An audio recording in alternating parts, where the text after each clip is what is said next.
Hello everyone, আমি স্বাধীন আবার একটা নতুন ভিডিওতে। তো চলো আজকে দেখাবো কি করে স্টমাকের এক্সারসাইজ করা যায়, মানে আমাদের পাকস্থলী। তো অনেকে আমাকে কমেন্ট করেছে এবং জিজ্ঞেস করেছে, দাদা এখনকার দিনে একটু সুস্থভাবে বা ভালো থাকতে গেলে সিম্পলি আমাদের মানে যে অনেকে বলে যে আলসার বা আলসার ডিজাস্টিস মানে এরকম যাতে না হয়, খাবার দাবার হজম হচ্ছে না ঠিকঠাক মতো, তো সেই রিলেটেড কিছু কয়েকটা ব্যায়াম দেখাও যাতে আমরা সেইভাবে করে একটু সুস্থ থাকতে পারি। তো চলো কথা না বাড়িয়ে শুরু করি। তো অ্যাট ফার্স্ট স্টমাকের মানে আমাদের যে পাকস্থলীর সিম্পলি একটা ব্যায়াম, আমরা যেরকম পেটের ব্যায়াম করি, তো নর্মালি আমরা পেটের ব্যায়ামের ক্ষেত্রে কী করি, সেটা তো একদম পুরোভাবে দিই। তোমার এই ক্ষেত্রে পুরোটা দেওয়ার দরকার নেই, হালকা এখানে কাউকে একটু সাপোর্ট দিতে বলবে বা নর্মাল তুমি এরকম যদি ব্যায়াম করো, তো সিম্পলি 1 2 3 মানে তোমার একদম পুরোটা ফ্লোরও টাচ করার দরকার নেই, হালকা সিম্পলভাবে একটু বাঁকা হবে ব্যাস সামনের দিকে। 3 ব্যাস এইভাবে 15 থেকে 20টা করে করবে।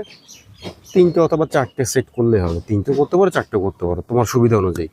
তো প্রথম বলবো 3টে করো, কারণ আজকালকার দিনে আমরা যা ফাস্ট ফুড আর যত রকমের কোল্ড ড্রিঙ্কস থেকে শুরু করে অ্যালকোহল তো মোটামুটি সবাই চলে।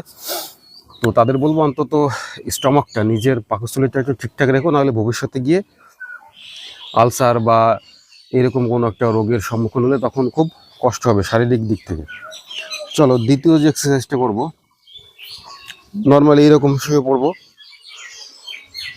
ব্যাস মাথাটা হালকা একটু টাচ থাকবে। 1 2 3 4 5 মানে এইটা এক্সারসাইজ করার মানে হচ্ছে কি, তোমার হালকা একটু সাইড বেলি ফ্যাটটাও কমবে, সঙ্গে যে মেনলি স্টমাকের যে ব্যায়ামটা আছে, মানে স্টমাক আমাদের পাকস্থলীটাকে সুস্থ রাখতে নর্মাল হালকা একটু ডান হাত ডান পা, বা হাত বা পা, তো সিম্পলভাবে এরকম কয়েকটা রোটেশন করতে থাকবে তোমরা।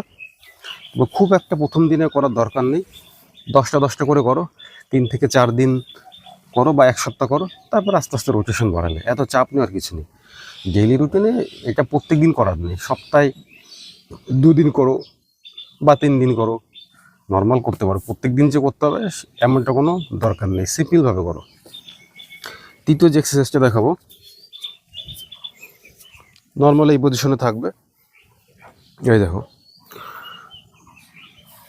কোমরে এরকম হাতটা নেবে, স্ট্যান্ডিং হবে। 1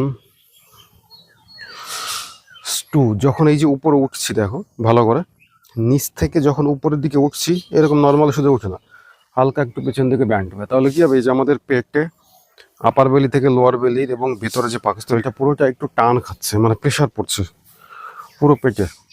তো সিম্পল হবে 1 2 এইভাবে তোমরা 10টা রেপিটেশন করো, 3 থেকে 4টে সেট হবে, দেখবে নিজেদের সত্যি খুবই উপকার হবে। তো প্রথমত আমাদের স্টমাক মানে ডেইলি রুটিন তো আজকাল আমাদের ভুলভাল, মানে অ্যাকচুয়ালি দরকার আমাদের সন্ধ্যের পর আর খাওয়া উচিত না, সন্ধ্যে 7টার পরে। তো সেখানে কী করছে, আমার রাত 11টা 12টা 10টা, তো আমি যেরকম কী হলে মেনলি 7টা থেকে 8টার মধ্যে খাওয়ার চেষ্টা করি, বিশেষ করে রাতের ডিনারটা। তো খাওয়া দাওয়া যদি একটু কন্ট্রোল করো, তো 100% শারীরিক দিক থেকে কখনো অসুস্থ হবে না।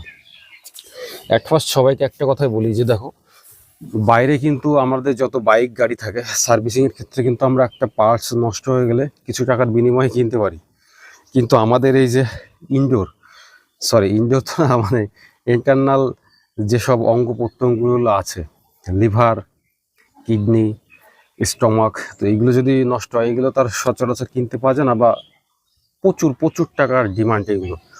তো আমি বলবো এইগুলো জিনিস যেহেতু আমাদের একদম জন্ম থেকেই, তো মৃত্যু পর্যন্তই চাও তোমরা সুস্থ থাকতে, তো খাওয়া দাওয়া একটু ঠিক রাখো, দেখবে স্বাভাবিকভাবে অনেক দিন বাঁচতে পারবে। দেখো রোগ নিয়ে প্রত্যেক দিন ওষুধ খেয়ে বাঁচার থেকে একটু কম খাবো, রিচ কম খাবো, একটু ভালো থাকবো, অনেক দিন বাঁচে, এটা মনে হয় শ্রেয় আমার কাছে। তো যাই হোক, বেশি কথা বলবো না, কথা বলে লাভ নেই। স্বাভাবিক থাকো, সুস্থ থাকো, হেলদি থাকো, ব্যাস, বাই।